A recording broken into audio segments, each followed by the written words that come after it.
kalau kemudian Pemda, mohon maaf ini, tiba-tiba berubah menjadi calo anggaran, nggak mikir konsep, yang penting ada proyek di daerahnya supaya dapat banyak pekerjaan begitu. Nanti ke Jakarta itu ketemu calo juga. Calo ketemu calo. Orang punya konsep ketemu orang punya konsep.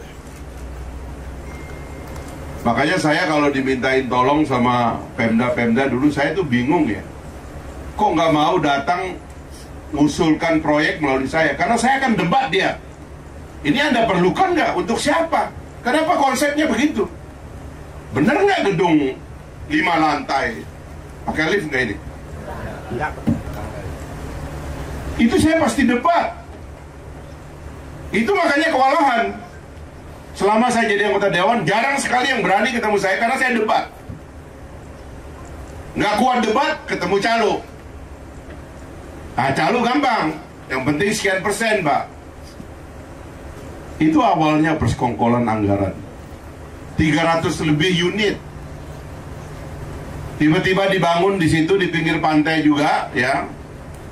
Ada alasan di situ tempat, ada banyak tempat kumuhnya. Tapi 7 kali dibor nggak ketemu air. Sehingga 2 tower rumah susun itu mangkrak. 7 kali nggak ketemu air. Bagaimana naruh bangunan 300-an unit keluarga, air nggak ada. Orang mau disuruh minum air laut atau pakai desalinasi, nggak bisa. Ini persekongkolan dari atas pasti. Yang namanya rencana riset dulu dong. Ada air baru taruh kehidupan. Kenapa Bapak mesti bikin 5 lantai? Ya. Kalau rumah nelayan, bukankah tanahnya besar? Kenapa tidak Bapak bikin rumah tapak aja? Atau paling tidak 2 lantai aja satu keluarga? Dan konsep-konsep lainnya. Jadi yang pertama, kegagalan konsep. Itu artinya kegagalan rencana. Karena nggak matang, nggak kuat. Maunya aja, yang penting ini jangan-jangan ini kontraktornya udah ada nih sebelum dilaksanakan. Kita evaluasi Pak, kita nggak akan nyalahkan masa lalu, tapi ke depan tidak boleh lagi kita membuat sesuatu yang tidak matang, tidak terencana dengan baik, tidak ada konsepnya. Kasihan rakyat, uangnya habis untuk beli beton dan kayak gini. Bapak ingat cerita dulu, kenapa ada Mekah itu? Karena ada air di kakinya Nabi Sulaiman. Ada air Nabi Ismail. Air dulu. Ini nggak ada air bikin kehidupan. Mana ada kehidupan tanpa air? Nah ini dong Bapak Ibu sekalian. Dan kalau Bapak di Pemda ditaruh bangunan kayak gitu, protes dulu Pak. Ini dari siapa? Sebab biasanya ini ada titipan anggota DPR, titipan politisi ini, pejabat ini. Oh itu tanah Bapak itu, dia mau dibangunnya di situ karena dia mau dapat pembelian tanah. Kan nggak boleh begini dong. Perencanaan Pak, ide gagasan dalam perencanaan yang matang. Kalau benar pasti manfaat Pak, pasti rakyat senang. Apalagi ini kan jauh dari tempatnya nelayan. Ya. Kalau mau diaktifkan lagi, benar nggak itu nelayannya mau di sini?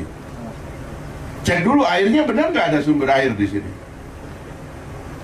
Tolong nanti Mbak Putri bikin laporan yang lengkap ya. Saya pingin lengkap semuanya. Baru kita bisa ngambil keputusan. Nanti kita tenggelamkan lagi uang renovasi ini, mangkrak lagi.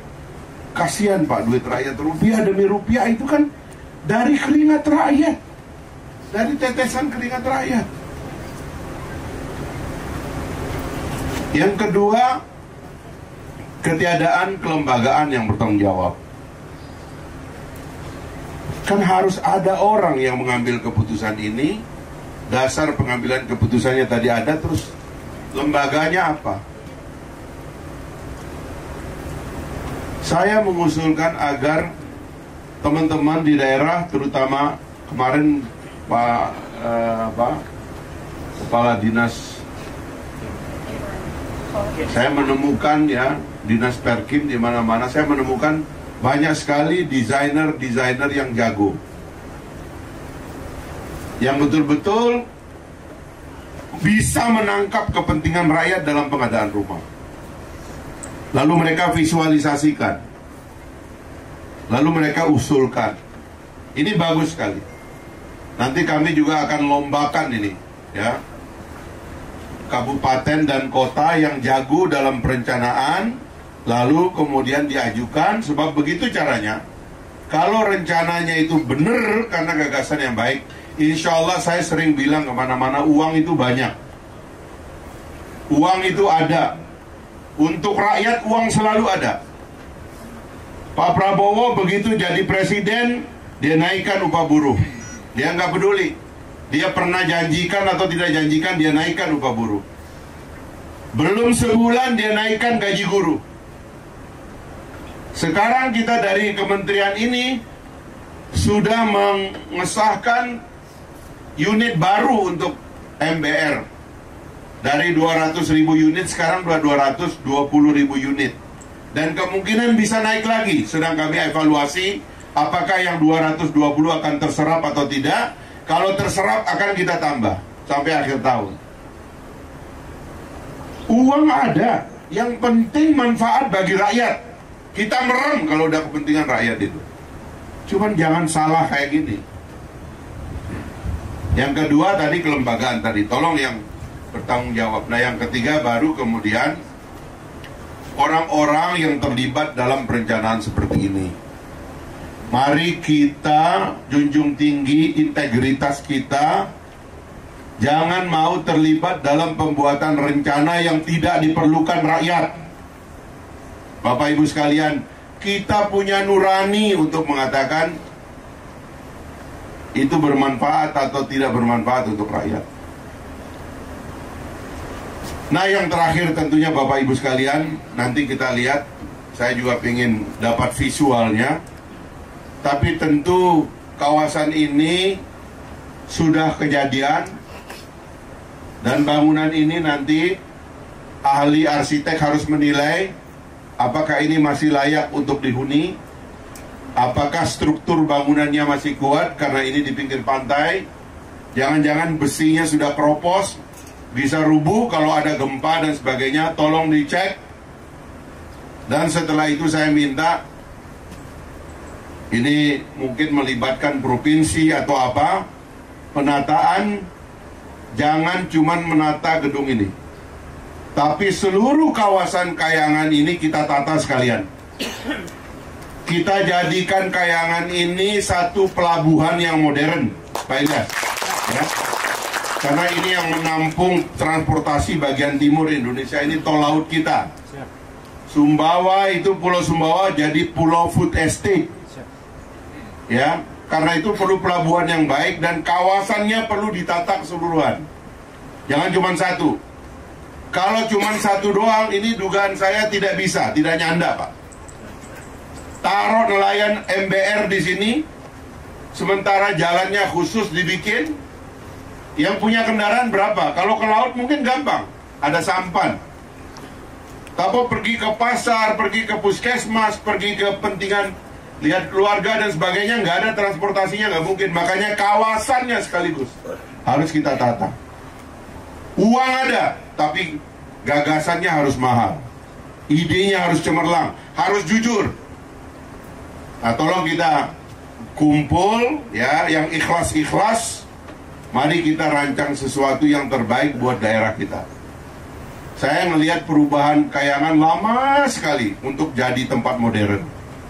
Sampai saya mohon maaf, kalau mau buang air kecil nggak pernah berani itu di Kayangan saya. Padahal Kayangan itu kan dalam kisah, ya kan? Itu tempat yang indah, tempat yang bagus. Tapi ini ternyata tempat yang kumuh dan kotor, dan kita susah. Ya, boleh nggak berani nyebrang ke situ. Katanya nyari toilet duduk nggak ketemu. Bagaimana daerah kita mau dikunjungi orang, tempatnya kotor? Kita ini penduduk Muslim, kebersihan sebagian daripada iman, tapi kotor di mana-mana.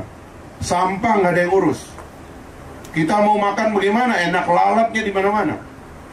Tidak sadar bahwa lalat itu datang untuk menegur kita bahwa kita itu kotor.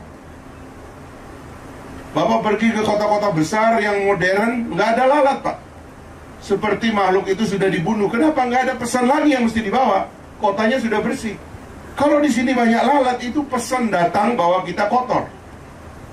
Mari kita perbaiki ini semua, Bapak Ibu sekalian, mulai dari perencanaan sampai nanti pelaksanaannya. Jadi hikmahnya adalah, saya minta, ini mumpung meskipun bupati dan gubernur barunya belum dilantik, tapi ini teman-teman kita semua orang baik yang ikhlas, ya, terutama Mi Iqbal, itu orang baik. Nanti saya juga akan telepon beliau. Mari kita desain kayangan ini, karena kapalnya juga banyak nih. Mungkin 2 pelabuhan udah nggak cukup, perlu bikin beberapa kali. Sekalian nanti saya bicara sama Menteri Perhubungan, sama menteri-menteri infrastruktur lainnya, kebetulan di bawah Kemenku yang sama. Kita desain kayangan ini untuk seterusnya menjadi kawasan yang modern, hingga orang mau nyebrang melalui kayangan tidak saja karena mau nyebrangnya, tapi karena mau melihat kayangan yang terkenal, indah dan hebat itu, ya. Supaya begitu orang menyentuh pulau ini dari timur, mereka lihat, waduh, ini pulau yang bagus sekali, pulau yang bersih sekali. Inilah Bapak Ibu sekalian, saya mohon perhatiannya, ya. Mari kita berubah, mari kita berbenah, ya. Mari kita dahulukan itikat baik untuk perbaikan bangsa dan negara kita ke depan.